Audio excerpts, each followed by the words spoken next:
In a vault in London, a book sits that was written before the Crusades began. It can still be read.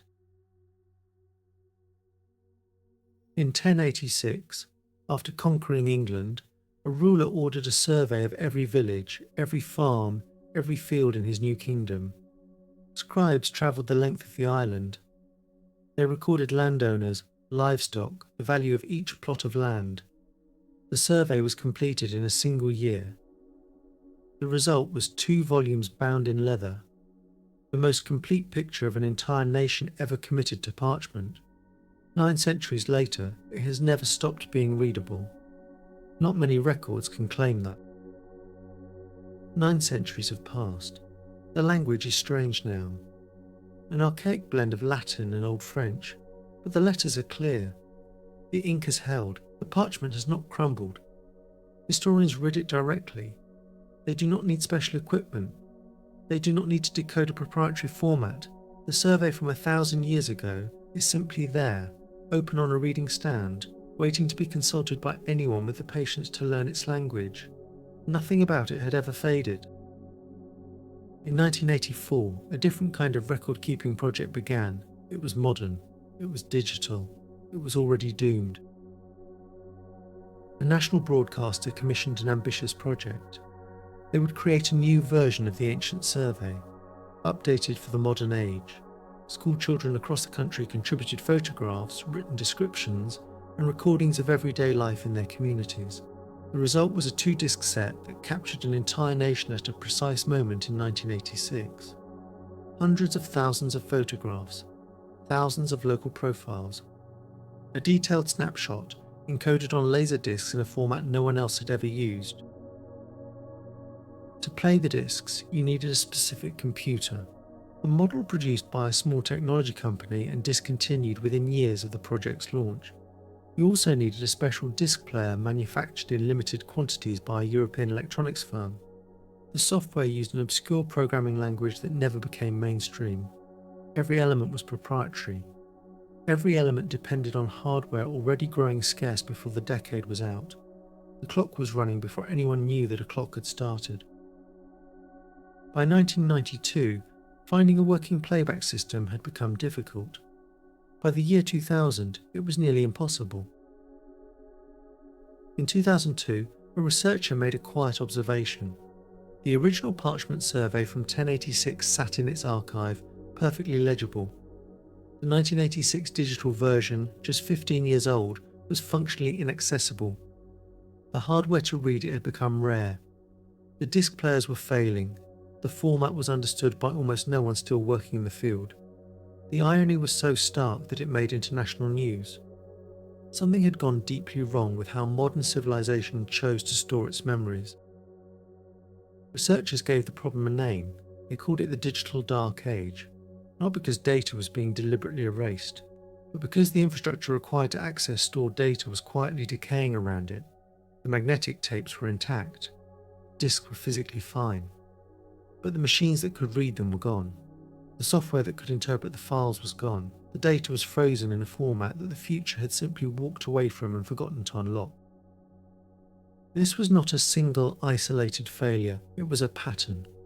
One that repeated itself across decades, across industries, across institutions that should have known better. The question that began forming in the minds of archivists and historians was a quiet one, but it did not go away. How much of what we think we have saved is actually gone? How many records, how many images, how many pieces of culture are locked inside formats the world no longer knows how to open? To understand why this keeps happening, you have to understand what it means to store something as digital data. Data at its most fundamental level is a sequence of ones and zeros. That sequence can represent a text document, a photograph, a piece of music. The sequence itself does not decay the way ink fades or paper crumbles, but to make it meaningful again you need 2 things: software that understands the format in which the data is stored and hardware capable of running that software. Remove either one and the sequence becomes meaningless noise no one can decipher. One without the other fails. In the early decades of personal computing, every company invented its own format. Word processors saved files that only they could open. Image editors created file types competing programs could not read. Database systems used structures that were never publicly documented. By the time the personal computer revolution was at its peak, there were hundreds of proprietary formats in active use, each one an implicit contract between a company and its customers that expired the moment the company ceased to exist. When those companies closed, the contract expired. The data sat on disks. The ability to read it did not survive. One of the most widely used word processors of the 1980s stored documents in a format that embedded control codes directly into the text. Millions of documents were written in this system. Business contracts, academic papers, personal letters. When the company declined, users moved on to newer software. The documents remained on their disks, but opening them required tools that most users could not easily find. Quietly, the documents became inaccessible to the very people who had written them. It happened again and again. The problem was not only software. The storage media themselves were failing. Magnetic floppy disks, the dominant personal data format through the 1980s and into the 1990s, had a lifespan measured in decades under ideal conditions. Temperature fluctuations, humidity, stray magnetic interference. Any of these could degrade or destroy data entirely. Reel-to-reel magnetic tape used by institutions to store large datasets proved even more vulnerable. The material binding the magnetic coating to the tape had a tendency to disintegrate. The loss was often total. Archivists began finding that tape stored for decades at room temperature had simply turned to powder on the shelf. This had its own name among those who worked to save old data, sticky shed syndrome. The glue that held the coating to the tape soaked up moisture from the air over years. When the tape was run under stress, the glue gave way. The small magnetic bits that held the data fell free and left a bare, clean strip behind. Labs found that tape stored for decades were falling apart this way. Gentle oven heat could slow the process, but only briefly. The introduction of optical discs in the 1980s seemed to promise permanence. The format was marketed as a medium that would last forever. The reality was more complicated. Certain disc formulations were susceptible to a chemical breakdown, a reaction between the reflective layer and oxygen entering through microgaps in the coating. Discs that appeared flawless on the outside had sections of data quietly disappearing from within. The damage often became apparent only when the disc simply failed to play. No repair could reverse it. You press play. The machine searches, then silence. The disc appears flawless. The data inside is gone. The failures extended beyond physics. Institutions holding irreplaceable records often did not understand what they had. Libraries discarded reels of tape to free up shelf space. Studios sold off early recordings for the silver in the film stock. Government agencies migrated data between systems and discovered, years later, that the migration had been incomplete. Each loss was its own quiet catastrophe, a piece of the record that no one had thought to treat as precious until it was already gone. Underlying all of these failures was a shared assumption, one so intuitive it was rarely examined aloud. People believed that digital was more permanent than physical. A book could burn. A photograph could fade. But a file, copied and recopied, backed up and distributed, surely that was safe. The assumption was wrong, and the error proved expensive. Digital files required continuous maintenance, migration, and investment in infrastructure that most institutions had not planned for and many could not indefinitely sustain. The same failure appeared at every scale, from personal computers to space agencies to repositories of national memory. The National Space Agency of the United States built up decades of raw data on magnetic tape gathered from missions launched in the 1960s and 1970s. The data was priceless. Readings from the lunar surface, data from early planetary probes, images from parts of the solar system that no later mission had gone back to. When researchers tried to reach those tapes in the 1990s, a large portion of the data was in formats that no one at the agency could read. Software needed to interpret those formats had been written by programmers who had long since left the agency. Some had retired decades earlier, some had died. Documentation, if it had ever been written, could not be found. Research teams spent months working backward from the raw binary patterns on the tape, deducing painstakingly what each sequence of bits was meant to represent.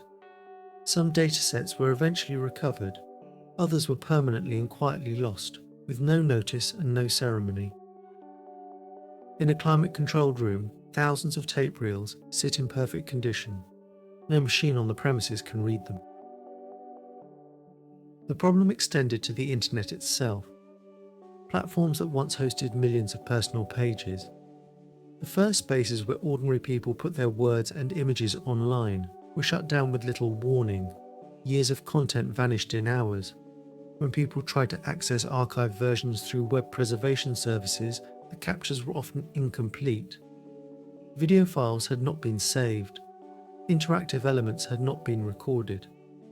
The pages existed only as hollow outlines of what they had once been. Discussion forums that had operated continuously for years. Communities built around books, games, scientific interests, and shared passions were shut down by hosting companies that no longer found them profitable. In some cases, users received a few weeks of notice. In others, the forums vanished one morning without any announcement at all. Decades of accumulated knowledge. Troubleshooting archives, creative writing collections, conversations between people who had formed genuine friendships there. Gone without ceremony and without any surviving record. You click the bookmark you kept for years. The page loads blank. The address resolves to nothing at all. Among the most painful losses were those involving early online video platforms. Before the dominant hosting services of today, smaller competitors hosted experimental and creative work that existed nowhere else. When those companies ran out of funding or were acquired and restructured, their video archives rarely survived the transition. The early work of filmmakers and performers who had used these platforms as their first public stage simply ceased to exist in any accessible form. There was no notice. There were no copies. The gaming industry experienced its own quiet catastrophe. The source code for video games, the human readable text from which software is compiled, was frequently discarded after a game shipped. Companies moved on and cleared their storage systems. When remasters were attempted years later, the original files could not be found. Titles that had sold millions of copies had to be reconstructed almost entirely from scratch. In some cases, reconstruction proved too expensive and the projects were quietly abandoned entirely. The earliest years of the public internet produced a visual culture unlike anything before or since. Personal web pages were designed with an enthusiasm unconstrained by professional convention. Blinking elements, tiled backgrounds, guestbooks, web rings that linked strangers across the world based on shared obsessions. Almost none of the original pages survive in functioning form today. Their interactive elements require software that modern browsers will not run. They can be visited only as partial static captures, incomplete outlines of what they once were. You find a page from 1997 in the archive. Half the images are missing. The embedded music will not play. Some of the earliest online virtual worlds built sustained communities of thousands of people over years of shared experience. Players created objects, structures, and entire narratives that existed only inside the system. When those services shut down, the worlds disappeared entirely. No export function, no archive, no mechanism to preserve what had been built inside.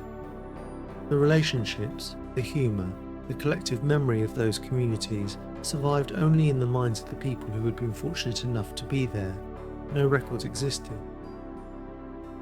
But there is another side to this story. People noticed what was happening, and some of them decided to act.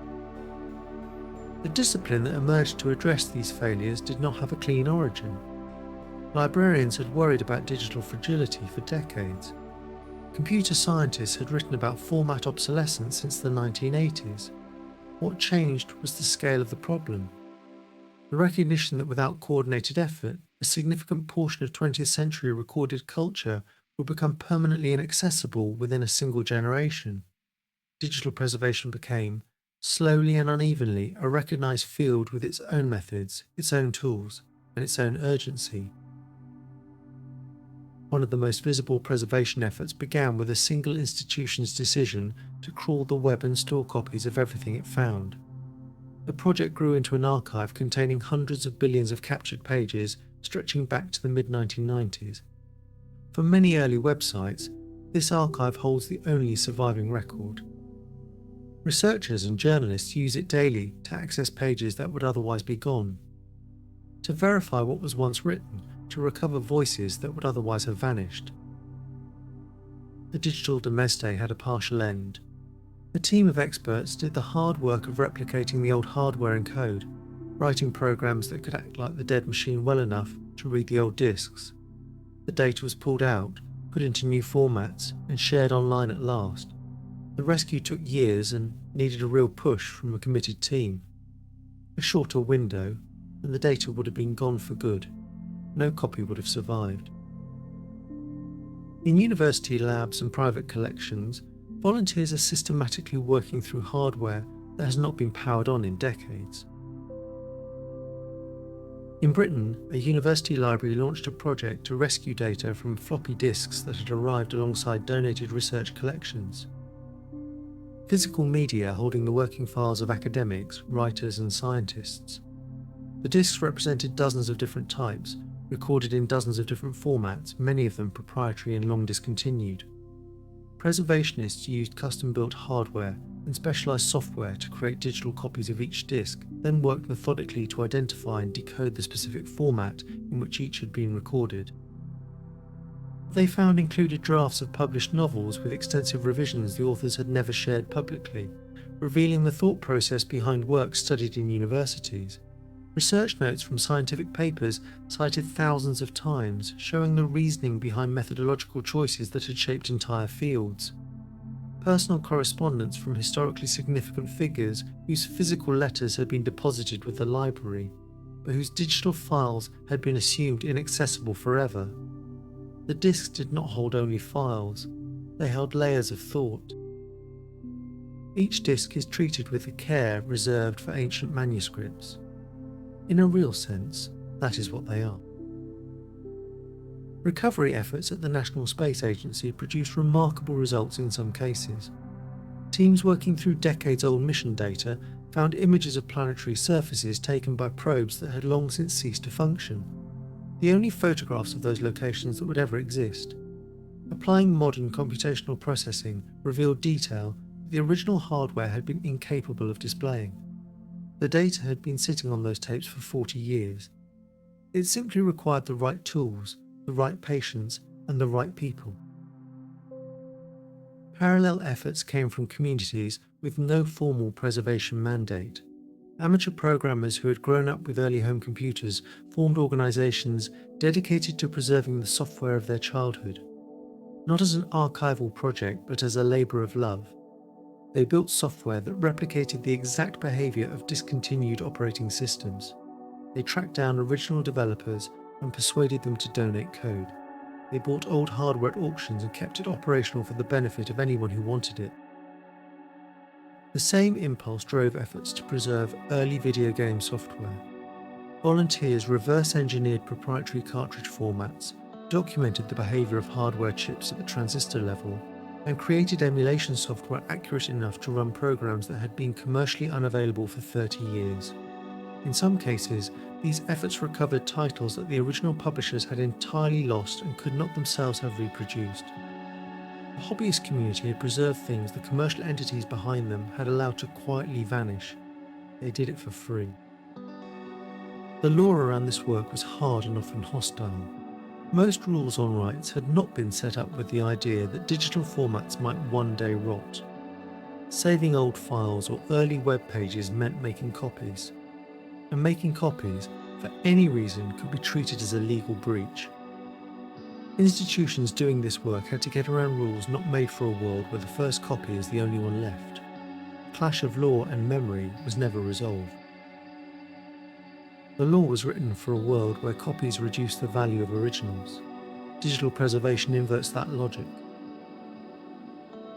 The people who did this work agreed on one hard truth. The only sound path was to keep moving data forward. From one format to the next. From one storage type to the next. Not once, but every 10 to 20 years, each time old hardware died or old formats were dropped. This was not a single task. It was a long, steady cost that most groups had not planned for and many could not keep up with over time. There was no other path. One answer was to use open, shared formats that no single firm owned. Anyone could read them. Anyone could write tools to open them. Files stored in these open forms could still be read decades later by new software, long after the first programs that made them were gone. The rule was clear. A format that anyone can build for can outlive any one firm. Use was slow and uneven, but where it took hold, the files survived. It held when tried.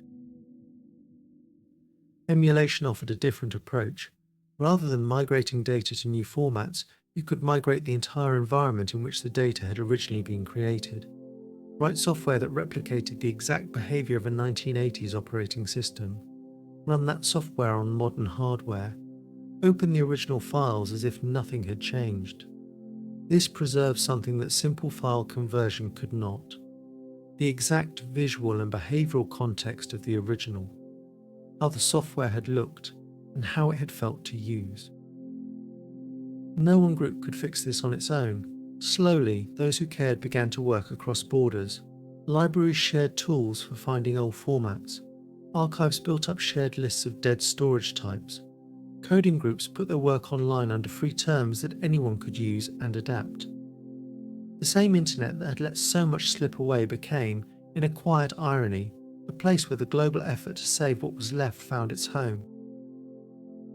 Some of the most significant preservation work was done by individuals with no institutional affiliation. People who had worked in early computing and quietly kept copies of software from their careers. Collectors who maintained hardware in climate-controlled spaces for decades out of personal attachment. Enthusiasts who built websites cataloguing specific pieces of lost software, posting what they had found, connecting with others who might hold the missing pieces. The community was remarkably small. The gap between its size and its impact was extraordinary. The results were mixed, as they always are when preservation arrives late. Some things were recovered completely. Software believed gone for decades emerged from private collections. Films assumed destroyed turned up in foreign broadcaster archives. But for every recovery, there were permanent losses. Tapes too deteriorated to image. Discs too corroded to read. Formats too obscure to decode without documentation that was itself gone. Quiet, irreversible, each loss a small reduction in the collective record. Without drama. Without announcement. Some things were simply gone. Everything that has been lost took years to lose. The digital world today is losing things faster than ever. In 2026, the problem has not been solved. In some respects, it has accelerated beyond what anyone predicted. The amount of data made each day is hard to picture. Billions of photos are taken. Hours of video go up every minute. Billions of messages are sent. The systems needed to store even a path this vast and still growing. The systems needed to keep it all usable for decades to come barely exist at scale. Most platforms are built for right now, not for the scholars or the curious minds that will come long after. The culture of this decade exists almost entirely on platforms that have no preservation mandate. When a platform changes its policies, updates its systems, or simply shuts down, the creative output of millions of people can vanish without warning. Artists who built years of work on early social platforms found that everything existed only at the discretion of a server they did not own. The archives of communities, the documentation of social movements, the creative work of an era, contingent on corporate survival. Personal correspondence, the kind of primary source material historians have relied on for centuries, now exists almost entirely in systems controlled by third-party services. When those services change their terms, discontinue accounts, or are acquired and restructured, the messages can disappear entirely. The private letters of this generation, the ones that might one day tell future historians what it felt like to live in this particular moment, are subject to deletion by algorithmic policy changes that no individual can prevent. You search for the account you have used for 15 years. The service tells you it was deleted last April. The video content created by independent producers over the past 2 decades exists largely within platforms that can alter their policies at any moment. Millions of videos have already been removed due to policy changes, account closures, or shifts in what kinds of content a platform chooses to host. Some of this material was unambiguously important. Documentation of historical events, irreplaceable performances, educational resources that had served hundreds of thousands of people. None of it was legally required to be preserved. The digital age has produced a paradox. We have more information than any previous civilization.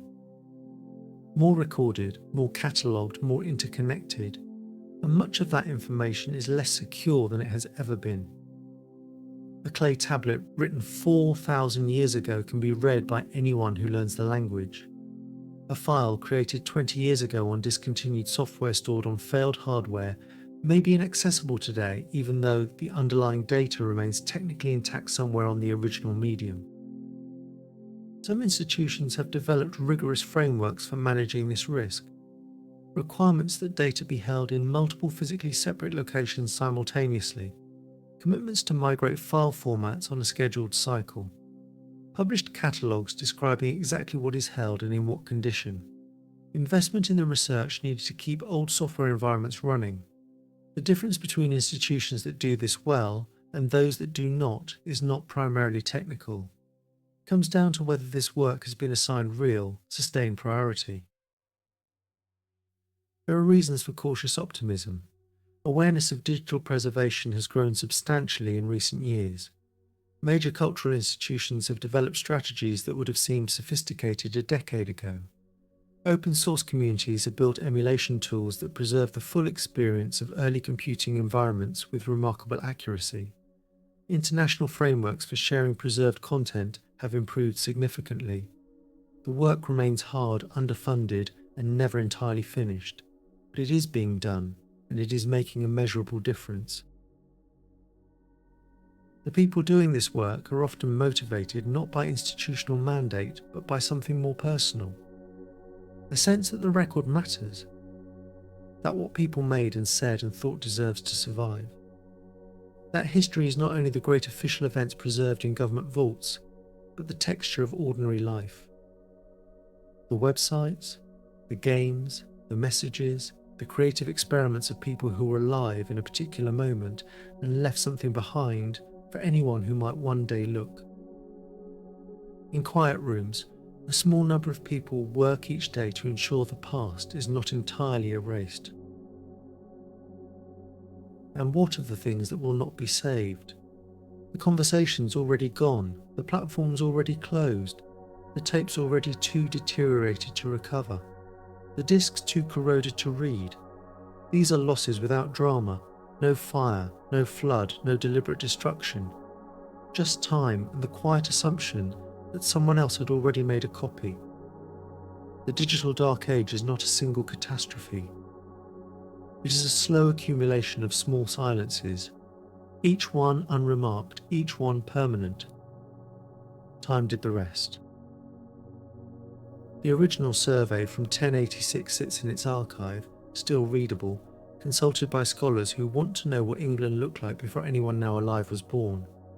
Somewhere in a storage facility, a laserdisc from 1986 holds tens of thousands of images of a nation at a precise moment in time. The parchment needed only good materials. The disc needs care and patience and people who understand what they are looking at before it is too late.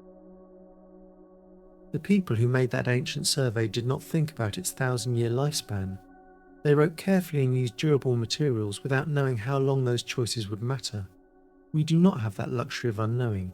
We are the first civilization that has had to make a conscious choice about what survives. Every decision about format, every decision to allocate resources to preservation rather than something else. These are decisions about whose records the future will be able to read. Which piece of digital history do you think matters most to preserve? Perhaps it is the cultural record of a platform you grew up with. Perhaps it is early software that shaped how you learned to think. Perhaps it is something smaller, a website, a game, a corner of the internet that once felt like home. Whatever it is, the window to save it is narrower than it appears. And somewhere right now, it is already beginning to close.